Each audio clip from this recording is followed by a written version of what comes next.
ഓം ശ്രീ ഗുരുഭ്യോ നമ. ഉന്നത ബിരുദങ്ങൾ ഏറെയുള്ള ഒരു ഭക്തൻ. ലോകോത്തരമായ പല പ്രസ്ഥാനങ്ങളും അദ്ദേഹം ഉയർന്ന നിലയിൽ ജോലിയും ചെയ്തിട്ടുണ്ട്. അമേരിക്കയിലെ ടിൻ ടവർ അപകടത്തിന് ശേഷം അദ്ദേഹത്തിന് ജോലി ഒരു പ്രശ്നമായി.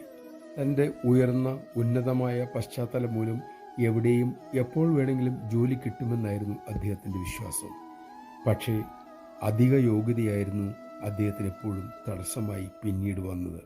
ഒടുവിൽ മനസ്സിലായി തനിക്ക് ജോലി കിട്ടുക ദുഷ്കരമാണെന്ന്. അന്ന് അർച്ചന കഴിഞ്ഞപ്പോൾ അദ്ദേഹം അമ്മയോട് തൻ്റെ പ്രശ്നങ്ങൾക്ക് വഴിയുണ്ടാക്കി തരണമേ എന്ന് ഉള്ളു തൊട്ട് പ്രാർത്ഥിച്ചു. താമസിയാതെ അദ്ദേഹത്തിൻ്റെ പ്രശ്നങ്ങൾക്ക് കൃത്യമായ ഉത്തരം ലഭിക്കുകയും ചെയ്തു. അദ്ദേഹം സന്തുഷ്ടനായി. നമഃശിവായ. ഉന്നത സ്ഥാനവും ധനവും അധികാരവും നേട്ടങ്ങൾക്കല്ല, കോട്ടങ്ങൾക്ക് തന്നെ കാരണമായേക്കാം. ഈശ്വരകൃപയ്ക്കൊന്നിനു മാത്രമേ നേട്ടവും സന്തോഷവും ഉറപ്പായി സമ്മാനിക്കാനാവൂ.